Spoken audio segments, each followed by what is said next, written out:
G'day folks, and welcome back to What Lies in the Sunday Telegraph, the Sunday morning ritual in which we apply the power of critical thinking to Australia's leading selling newspaper and explore the ways in which we are made meaner and dumber by the continued influence of the Murdoch family on Australia, a malignant force on this country for well over 100 years now. Hasn't the UK been going well since Rupert got his hooks into it? And so on the cover, we come to the two great sellers of newspapers, sex and fear. So we have the high-rise fire crisis. This is the 37 unit blocks with the sort of cladding that led to the Grenfell Tower disaster. So quite serious, and probably, if it wasn't for sensationalist reporting, there'd be a lot of inertia to not deal with it just because it's cheaper and easier, and these things don't burn down every day. So, well done, Telegraph. Sure, it's sensational. Sure, it's going to sell newspapers, but it might actually save some lives. So, I salute you on that. And right next to it, we have what could be the saddest and most disgusting thing in the world. A Sunday newspaper trying to promote its naughty sealed section inside. Let's talk about sex! ! Your bedroom secrets revealed, body and soul special. It's if you're reduced to getting your sex secrets and tips from the Sunday Telegraph, I don't know what the answer to your problem is, but you need to get out of the house more and live a little. At least get your sex tips from something that isn't this. Sorry. I'm so sorry. Page 2 is a full page ad for Woolworths with a, I think, Vietnamese woman. Lam T, a strawberry grower from Bullsbrook, WA, telling me they always pick Aussie-grown strawberries like mine, ! That's why I pick Woolies. Cool. Mount Druitt is so hot right now, says Linda Silmalis. So, a council was given $35,000 from a state government climate change fund to study the microclimate of the Mount Druitt outdoor shopping strip to improve its thermal comfort. Blacktown City Council was among several totalling more than $1 million handed out to councils from the controversial New South Wales Climate Change Fund. The Energy and Environment Minister says it's time to review the grants because I'm all for the fund if it's going to tackle climate change, but don't hand out grants for air conditioning and bushfire management. It's part of a government that's approving more coal mines. I don't know why he's against trying to make the hellscape he's creating livable.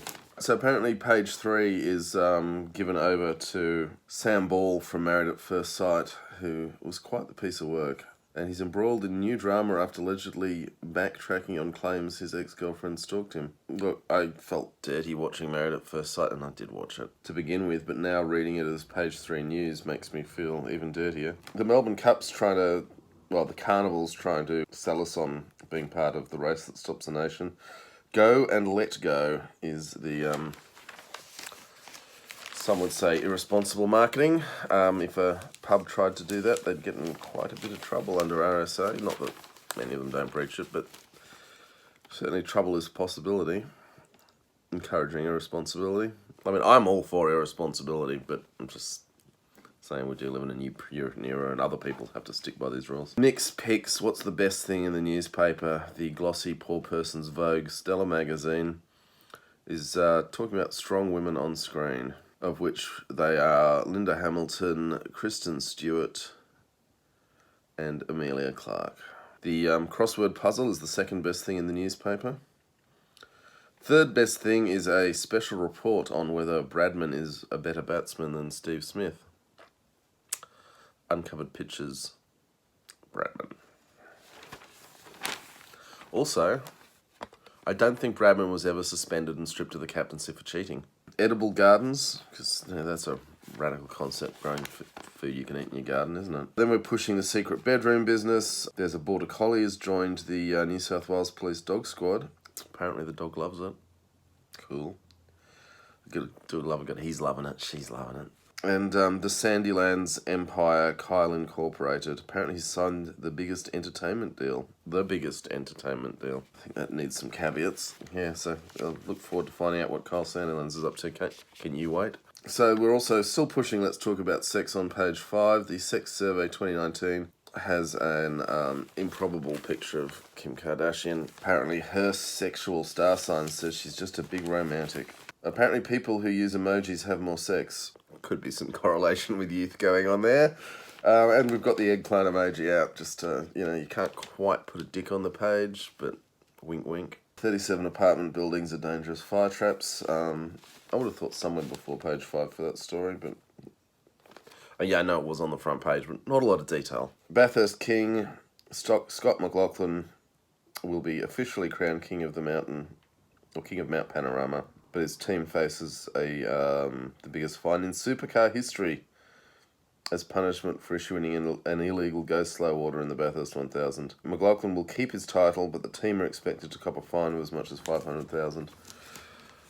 Glad I wasn't having to be in the room while they nutted that out. So the people smuggler responsible for what's become known as the CFX maritime disaster, which killed 350 people, is actually facing an Australian court after a 10-year fight to extradite him from New Zealand.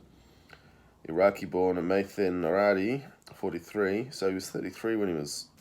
Do you get the feeling he might be a patsy for someone else? I'm not saying 33-year-olds aren't immensely capable, but... seems a bit young to be masterminding a people smuggling operation all on his lonesome, doesn't it? So we got more stuff about the Everest, which literally has more pictures of women in skimpy dresses than it does of horses. I can count one horse in the photo spread, and yes, quite a lot of cleavage. Much more cleavage than horses. Apparently we said yes, yes, yes to Everest. I wish we hadn't, but okay. So apparently a major NRL sponsor's in court for asking his staff member for a threesome. The 52-year-old touched the 24-year-old on the buttocks in the office more than once, made lewd comments to her during work meetings, and slept with a co-worker on a business trip just metres from her, according to documents filed in Brisbane Federal Court in Brisbane. Mr. Thomas would not comment on the claim, but is expected to fight the allegations. Right, so page 9 is devoted to sports stadiums, which the big ANZ stadium is going to be redeveloped. Yeah, and the plan to build 3 useful stadiums throughout Sydney has been scrapped instead of favour of having one great big stadium, which does sound a lot more Sydney, doesn't it? So we have a horror story of a grieving mother, Gemma Carey, who is an associate professor of public health. You might want to be careful in your hospital staff dealing with one of those. Although everyone deserves the best possible care, I hasten to add. But she has slammed the health system's treatment of miscarriage after 2 horrendous experiences that included her passing out due to not being given pain relief and having her dead baby thrown out. Good. I hope the pressure leads to improvements in the system. So a frail Jeff Fennick recovering from open heart surgery has made it to his daughter's wedding. Good for them. So in Elderslie, a jumping castle has taken to the skies with children on board in strong winds, leading to 3 children plunging 8 metres to the ground from the airborne jumping castle. Believe by the tone of the reporting that everyone's going to be okay. So Everest-winning trainer Chris Waller is calling for demands. Has led a day of demands for racing to stamp out animal cruelty, joined by champion jockey Michelle Payne and sportscaster Bruce McAvaney. Horse World is a funny place. Everyone involved should know how much cruelty is involved at the end result when you produce so many horses that can't be homed or housed. But it's quite possible, and even probable, that a lot of people just choose not to think about it and are somewhat in denial. I mean, I know on one level the cruelty involved in eating meat. On the other hand, I had a delicious steak on Friday night, and I'm probably going to have one again tonight. I don't know if the hypocrisy is better or worse, to be honest, because I think if we were truly at terms with the cruelty our lives create and accepting of it, that might actually make us worse people. No answers to that. Okay, so dying towns, drought, but we're going to keep digging up the coal. No mention of that. Nothing to do with climate change. The fact that 20 years ago people were predicting we're going to have more severe droughts if we don't get involved with doing something like climate change. And I get some of you are saying, oh, but we're only a small part. Well, we export a hell of a lot of fossil fuel. So we're not a small part, we're a really big part. And as long as our per capita emissions are world leading, it's very hard to convince Chinese or Indian people that their people should have less right to emit carbon, isn't it? How are we going to even make that argument? We're just choosing not to because the coal industry runs the country. Okay, moving on. King Kyle's smoking hot deal. You want to see Beauty and the Beast. There's Kyle with his partner Imogen Anthony. Punching somewhat above his weight there. Look, yeah, I mean, he's a fat dude with a grey beard. He's a little bit relatable. I'll give you that. Right, it's all about the money with Kyle. He's got his Trial by Kyle show, which I'm not going to watch. Kyle says he's apologised for making comments about the Virgin Mary, but has not backed down. So politicians are uniting to help save Assange, Natalie O'Brien informs us. George Christensen. Oh, that's unusual for me to say. Good for him. And Andrew Wilkie have agreed to be co-chairs and have put forward the proposed group for approval from... So this is to create a parliamentary working group to bring home Julian Assange. Barnaby Joyce has joined. Barnaby's getting a little lefty in his old age on a few select issues that suit his interests. This features the immortal sentence, he said Assange has not be charged with rape. So, good work, sub-editors. So a motorcycle rider has died in Coffs Harbour, hitting a car. So there's a story about a poor young girl with birth defects who's getting surgery, and her mother says people just need to see her true beauty. I hope things work well for them. So the enormous bloody Barangaroo Crown Sydney Hotel Resort Tower is going up, and the Telegraph's been given access to the views from the 42nd floor, which do seem nice. It's a shame what's essentially a criminal enterprise is dominating Australia, but should that really surprise us? And will those issues be ventilated in the Sunday Telegraph? Not so far, but who knows? We're only up to page 22. Right, there's an article on renovation versus relocation. Yeah, if you actually like your neighbourhood. So Telstra's rolling out new phone booths that are really just advertising billboards using the infrastructure. That's got to give them points for cleverness there. Someone had a bright idea in the shower there, I reckon. So apparently Instagram is the worst social media platform for cyberbullying, according to a recent youth survey. It's probably because it's where the youth are most active. Pride of Australia features Max Taylor, who saved someone from drowning in the surf. Well done him. Again, why have we got another awards system being run by Murdoch on top of all the other awards we have? Sue Dunleavy brings us news of the new drugs that have been added to the pharmaceutical benefit scheme for cystic fibrosis. Hopefully the pharmaceutical companies haven't dudded Australia on that, which has happened in the past, but if it brings relief to sufferers of cystic fibrosis, I'm not going to stand in the way of that. Not that not that a little video log stands in the way of much. There's a picture of a dog with a cop. It's cop PR. Border Collies have very high drive. Who would have thought that? Okay, we're up to the source already. So apparently there are two meetups of the Liberal Party factions held biannually. The right is called It's All Right on the Night, and the left, which used to be called Moderates, it's called the Black Hand. Apparently Alex Hawke, the Special Minister of State, sometimes called Scott Morrison's right-hand man, went to the All Right on the Night dinner, even though he left the faction a decade ago. So it's an invite. The thing hasn't happened. The dates in the source are always really weird. You don't know if something's past, present, or future the way they write them. Paul Murray is going to host the factional dinner. Jesus. Nailing your colours to the mast much there. I guess if he's getting his fee, he doesn't care. So apparently the Tourism and Transport Forum put on a lavish dinner with which they then spruiked the Ritz-Carlton hotel proposal. Two ministers who came for canapes. I mean, people earning hundreds of thousands of dollars a year, why are they bribed by a $20 canapé? I get that a $20 canapé is one hell of a canapé, don't get me wrong, but they do have money in their pockets. Still in gossip, we have The Snitch, which is focusing not on John Ibrahim, but instead on Salim Mehaja, who sort of fills in when they don't have anything to say about the Ibrahim family. Straight into property.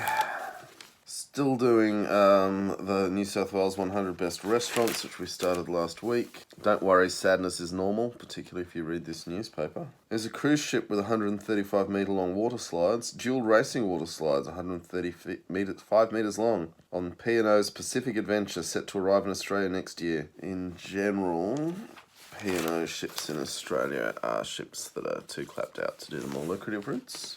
Picture of a 6-year-old who knows how to surf. That's nice. Oh, the best film performances of the century. 21 of 21. So this is of the century is the 19 years of the century we've had. 1, 2, and 3, Daniel Day-Lewis, Leonardo DiCaprio, and Natalie Portman. Leo for the getting eaten by a bear, which was certainly gripping. Oh, God, Joaquin Phoenix is in number 4 for his Joker. I'm not sure Time has had... And beating out Bruno Ganz as Adolf Hitler in Downfall at 6. Look, here we are, we're talking about it, so I guess it's a win, but geez, what a... Given that 5% of the films are going to come out in the next year, you're going to have to reevaluate the whole... Oh, well, here we go, this is easy content, isn't it? Put that in your calendar. Horse torture... Oh, they've managed to get the Rugby World Cup result in. That is smart work, because that game didn't end until quite close to deadline last night. Yeah, we lost to England. Jamie Pandaram, who is an excellent rugby writer, if one is into rugby writing, which I totally accept is a niche pursuit. Headline, Indefensible Game Plan to blame for abject failure on the world stage. A sad and frightening end to Great Australian Horror Show. Yep. For those few of you who care about rugby, given it's quite a small audience that make it this far, but select and important to me anyway. You know, a professional football team in 2019 should not be stepping out onto the field at any level, let alone the World Cup, without settled positions and excellent kickers. Because fundamentally they have nothing to do but practice, and these are important things to practice. And in all seriousness, my high school footy team had at least 3 players who could kick the ball further than anyone in the Wallabies team at the moment. And I don't believe that was an exceptional high school football team.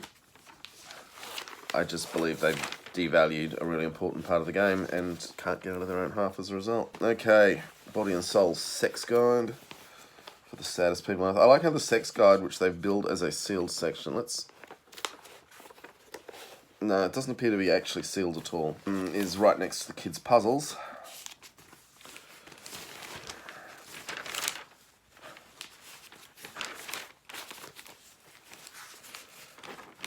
As I say, if you work in publishing and you think you've known Fury, wait until you leave the puzzle page out. Dogs, because the horse cruelty isn't enough. Back to horse cruelty. There's a bit of Rugby League 9s going on. Cricket. Isn't it great that cricket, the game in which we've had a major cheating scandal in recent memory, is the cleanest and most wholesome thing in the sports pages? Give them time, I'm sure they can find a way to let us down too. But I hasten to add, the ladies have not let us down yet. So Barry Hall is going to box Paul Galen. Jessica Halloran gives that a page of promotion. It's going to be televised on Foxtel, is it? You think? So 2 pages from Roland Perry, the author, to address whether Bradman or Steve Smith was better.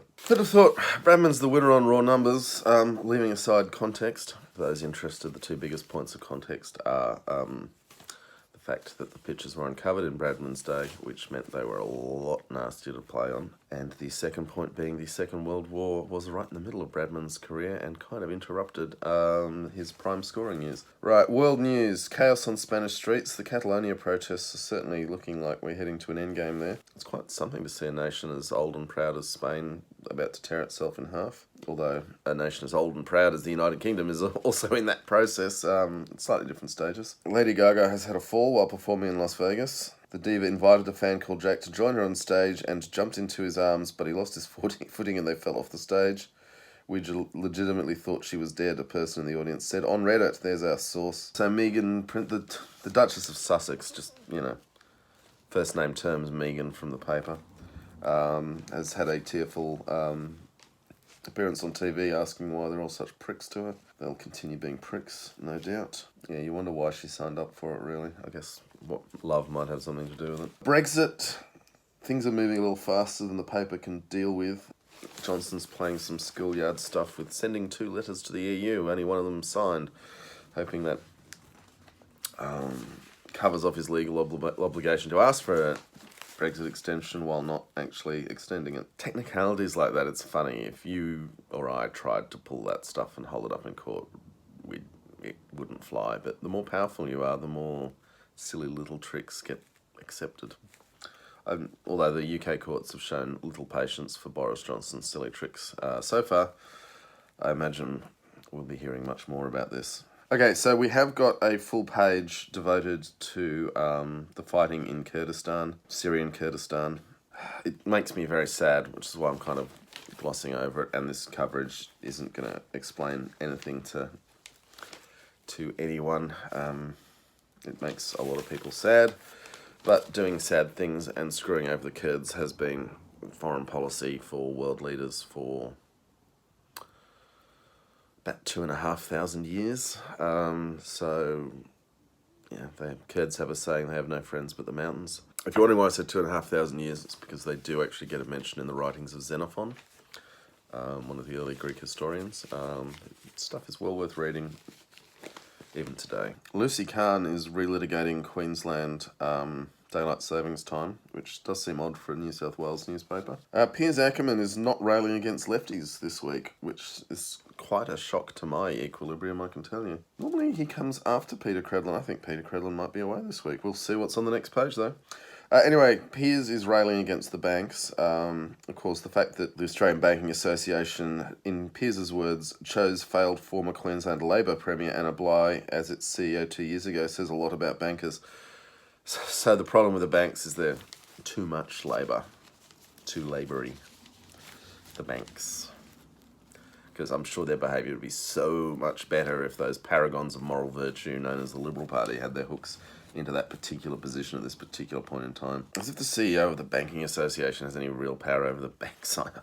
Claire Harvey says freedom might be wasted on the young, which is obviously a sentiment that appeals to Daily Telegraph's aged readership. This is a really weird tie-up of Jock Paul Freeman's time in prison with an attack on the young for wasting their youth. And the fact that Jock's talking to the media saying he doesn't feel like he's missed too much with a decade in prison, which is probably important to his state of mind, it doesn't seem enormously relevant.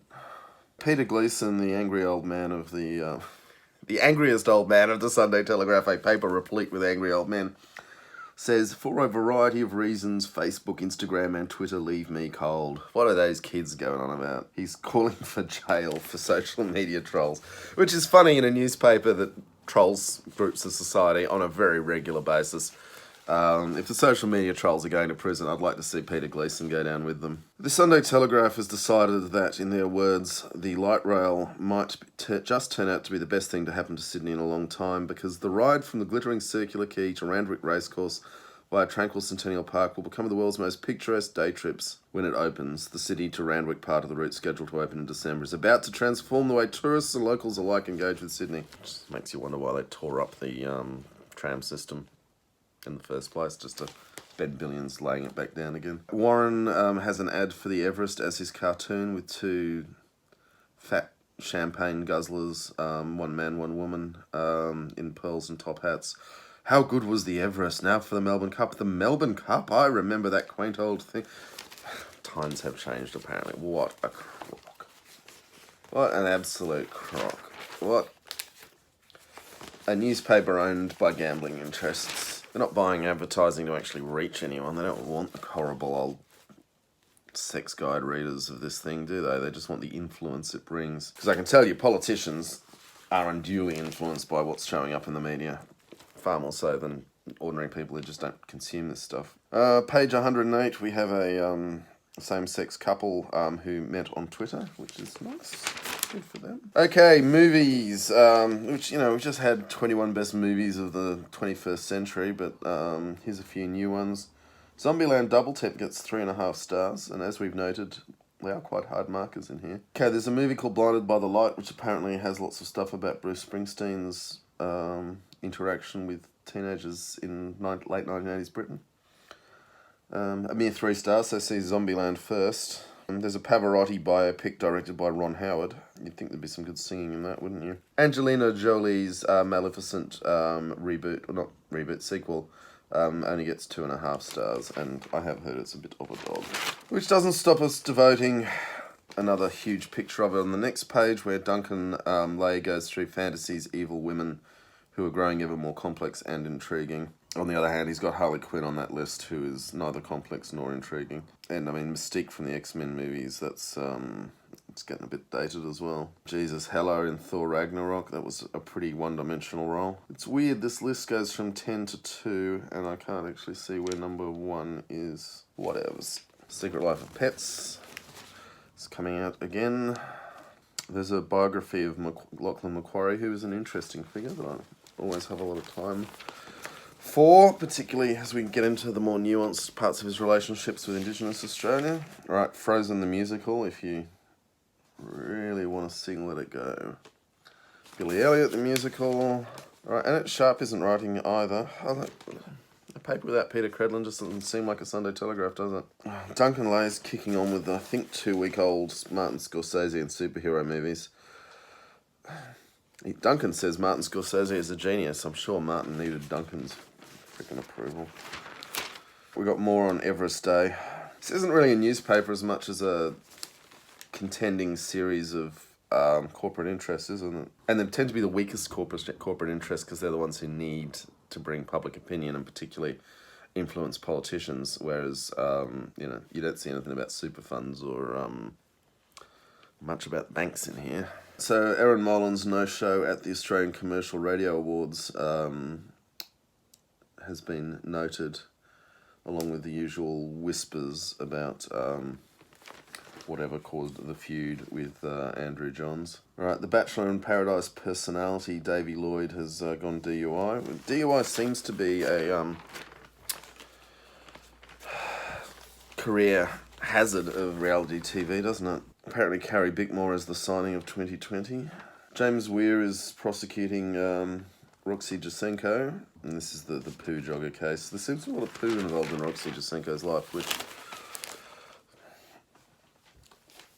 could it happen to a nicer person? Hard to say. Okay, folks, we are at the end of the Sunday Telegraph. No Peter Credlin, which really is good for my blood pressure.